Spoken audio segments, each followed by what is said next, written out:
वर्णन किया। गणेश चतुर्थी से लेकर अनंत चतुर्दशी के बीच में बुधवार के दिन अगर अष्टमी पड़ जाए तो ऐसी कोई बीमारी नहीं जिसका इलाज ना हो पाए। कुछ ना करिए, हरा मूंग की कटोरी भर लो। मूंग जानते हो, हरे मूंग, मूंग की दाल होती है ना जो हरा मूंग, आथा मूंग हरा, कटोरी भरो, उस पर गुड़ की एक थोड़ी गुड़ की बट्टी, गुड़ की बाटी उस पर रखो, 5 बेलपत्र रख लो, और जिस व्यक्ति को बहुत भारी बीमारी है, कैंसर जैसा रोग भी है, किडनी लीवर जो भी उसके खराब हो रहे हैं, कोई तकलीफ है, ऐसा लग रहा है कि बहुत सांस चल रही है, कहीं बहुत तकलीफ हो रही है, बस वो कटोरी में मूंग लेकर उसमें गुड़ की खोड़ी रखकर 5 बेलपत्र रखकर, जिसको बहुत बीमारी हो, दमा, श्वास, किडनी आदि आदि बहुत बीमारी हो, 21 बार शरीर पर से उतार कर महाराज सीधे हाथ में रखकर नाम गोत्र खुद का बोलकर और भगवान से गणेश जी से विनती कर कर अष्टमी तिथि के दिन बुधवार के दिन जो भी आ रही है, बहुत समय के बाद पड़ रही है, उस दिन उस कटोरी नहीं लेना, पुरानी कटोरी नहीं लेना, कोई कटोरी घर में नहीं हो, नहीं कटोरी, और उसको गणेश जी के मंदिर में पहुंचा दीजिए। गणेश जी के मंदिर में पहुंचाए, गणेश जी के मंदिर में पंडित जी भी बैठे रहे, हाथ में मत देना उस कटोरी को, भले दरवाजे पर चौखट पर गणेश जी के राइट हैंड की ओर, आपका उल्टा हाथ होगा, गणेश जी का सीधा हाथ होगा, तो गणेश जी का जो राइट हैंड हो, दर्शन करते समय सीधा हाथ इधर आएगा, उस हाथ के वहीं पर अर्थात जमीन पे ही रख देना, पर रखना भूमि पर। महाराज कैसी भी बीमारी होगी, अगर चलने में भी तकलीफ हो रही होगी तो अष्टमी को कर कर देखना, 11 या 12 तक आपको अंतर मालूम पड़ जाएगा। ये अष्टमी कोई साधारण नहीं आ रही, बुधवार भगवान के पूर्ण सुख देने, आनंद देने। गणेश पुराण में आता है कि शमी वृक्ष की पत्ती को जब कोई नारी, पुरुष, बच्चा, बूढ़ा, जवान उस शमी के पत्ते को बेलपत्र के साथ लेकर जब शिवालय तक जाता है, जितनी देर तक वो शमी का पत्ता उसके हाथ में रहता है, जितनी देर तक शमी का पत्र उसके घर में रहता है, जितनी देर तक शमी का पत्र उसके स्पर्श में रहता है, उतने उतने शरीर के रोग दुख ताप काट देता है और उसे अलग से फल प्रदान करता है। शमी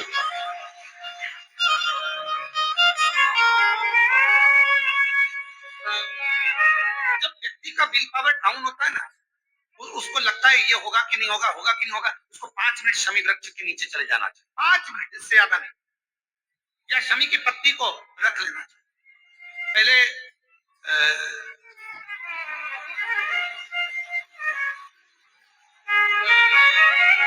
कोई स्थान का ध्यान नहीं आ रहा है स्मरण में, पहले एक नियम चलता था, आप लोगों की जिंदगी में भी आपका भी बुढ़ापा आया होगा, आप भी युवान अवस्था में आए होंगे, कभी तो स्कूल गए होंगे, कभी तो पढ़ने गए होंगे। सबसे पहले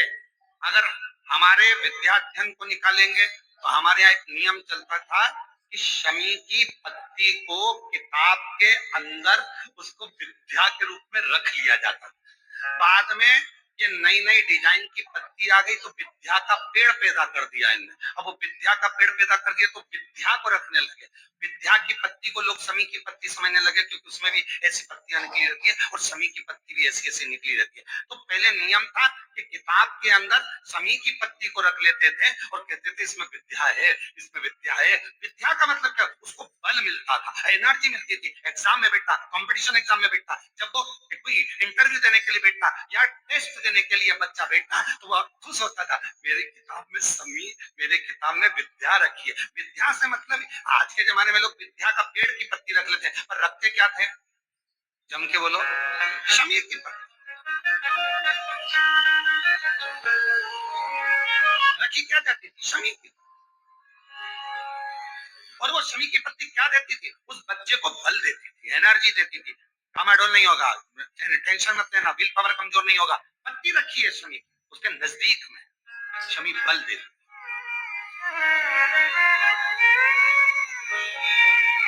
जो ये ऑनलाइन कथा चल रही है, ये शमी मंदार महापुराण की कथा चल रही है, शमी। और बहुत सावधानी से इसका स्मरण करिएगा कि शमी के वृक्ष की पत्ती कितना बल दे, कितना।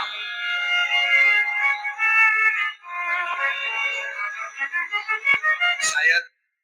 आप लोगों में भी कोई ना कोई तो ऐसा होगा जिसने बचपन में विद्या की पत्ती रखी हो। वो विद्या की पत्ती बाद में आई होगी, पहले थी वो शमी की पत्ती। कौन कौन ने रखी? जरा हमने तो रखी, हमने भी रखी।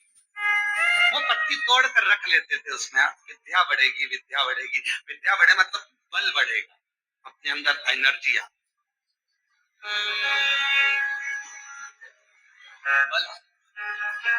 अब उसको लोग आजकल विद्या की पत्ती अलग से आने लगी तो लोग उसको विद्या की पत्ती तोड़ने लगे, नहीं तो रखते थे वो शमी।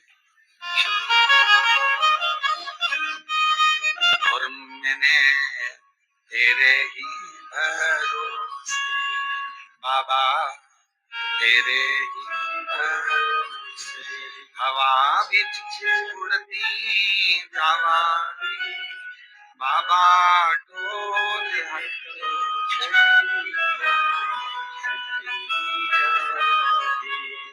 बोले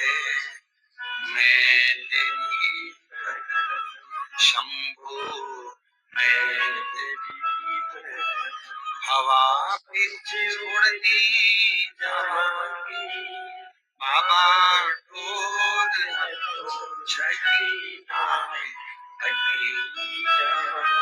जैसे शिव का द्वार बेलपत्र, यहाँ शास्त्र कहता है आंवले का वृक्ष, शमी का वृक्ष, पीपल का वृक्ष, बट वृक्ष, ये हमको बल दे। एक शमी का पुष्प और एक जल में मिला हुआ दूध, जल में मिला हुआ दूध और एक शमी का पुष्प। थोड़ा ध्यान देना कथा की ओर, बहुत भाव से श्रवण करिएगा। एक जल में मिला हुआ दूध और एक शमी का पुष्प, ये दोनों महामृत्युंजय के जप के लिए, महामृत्युंजय अनुष्ठान के लिए, महामृत्युंजय मंत्र के लिए बड़े प्रबलता का कार्य करते, बड़े प्रबल। ध्यान दीजिएगा, जब आपको लगे कि आपके परिवार में अगर कोई दुखी है, किसी को बहुत कष्ट आ गया, कोई बहुत ज्यादा कर्जे में लतालुम हो गया और उसने विचार करा कि मैं तो मर जाऊं तो अच्छा है, या मैं सुसाइड कर लूं तो अच्छा है। अब उनसे निवेदन रहेगा कि मरना मना नहीं, पर थोड़ा प्लान लेट मरने का। हम ये नहीं कर रहे कि तुम मत मरो, पर थोड़ा प्लान लेट करो। आज मरने का विचार करा है तो थोड़ा सा 15 दिन रुक जाओ,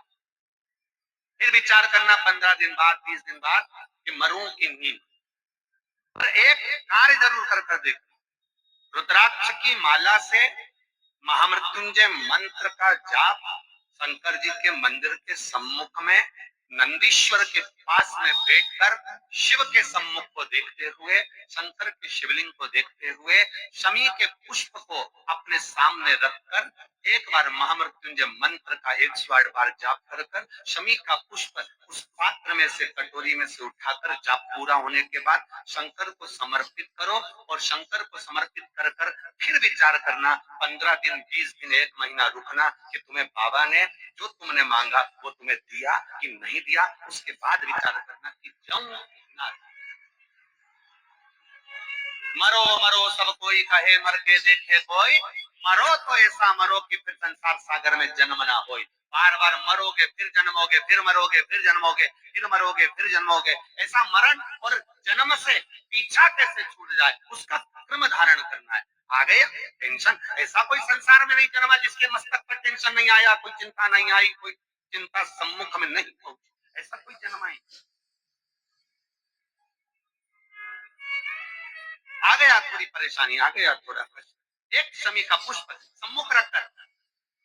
महामृत्युंजय मंत्र का अनुष्ठान कर कर। और यदि आप नहीं कर सकते हो, आपको लग रहा है कि मेरे दुख की घड़ी चल रही है, समस्या की घड़ी चल रही है, बहुत रोग चल रहा है, बहुत बीमारी चल रही है, बहुत कष्ट चल रहा है, उस समय पर आप अगर नहीं कर सकते हो तो जो आपके प्रिय, आपके स्नेही, आपसे मिलने वाले जो ब्राह्मण देवता जो भू देवता हो उनके चरणों में जाकर नमन कर कर प्रार्थना कर कर उनसे विनय कर कर कह सकते हो महाराज जी बहुत टेंशन का जीवन चल रहा है, बहुत कष्टमय जिंदगी चल रही है, आप कृपा करो मेरे लिए एक बार महामृत्युंजय का अनुष्ठान शमी का पुष्प रख कर दीजिए। बाबा ब्राह्मण देवता मुझे विश्वास है कि मेरा भोलेनाथ मेरा हाथ पकड़ लेगा और मुझे इस भव सागर से पार उतार देगा। एक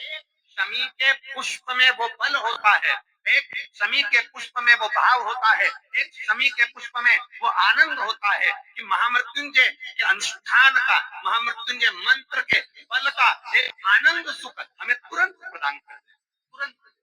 जैसे बेलपत्री के मध्य भाग, बड़ा ध्यान दीजिएगा, ये बेलपत्र है और इस बेलपत्र के 2 पत्ती और ये 3 पत्ती का जहां पर मिलन हुआ है,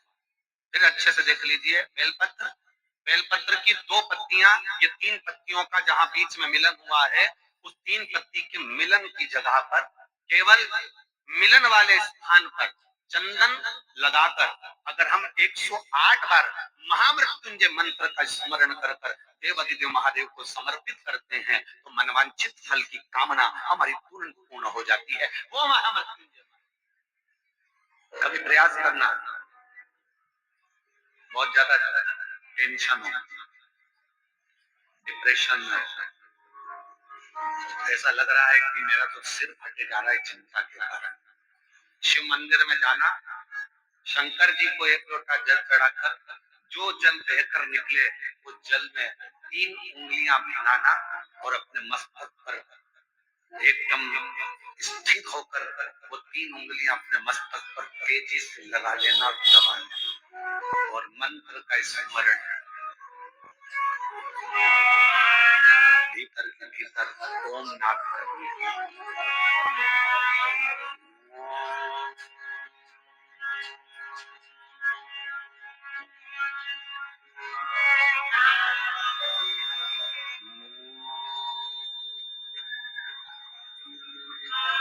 भीतर नाद। चलो एक प्रैक्टिकल करके देखते हैं, अपना सीधा हाथ लो, हृदय से विचार करो कि मैं शंकर भगवान को जल चढ़ा रही हूँ 1 लोटा, जमीन पर उस हाथ का स्पर्श करो, अभी की अभी देखो जितने बैठे हो सब और बिल्कुल स्थिर रहे, जमीन का स्पर्श कर कर 3 उंगलियां लीजिए हाथ और अपने मस्तक पर बिल्कुल दबाकर नेत्र बंद करिए, एकदम सटीक बैठिए और सबको बोलना है 3 बार ओम का नाद अच्छी तेजी में, अंदर से बोलना है, बाहर से नहीं, चिल्लाना नहीं है, नाद करिए, सिर में दबाओ 3 उंगली को और बोलना प्रारंभ। ओम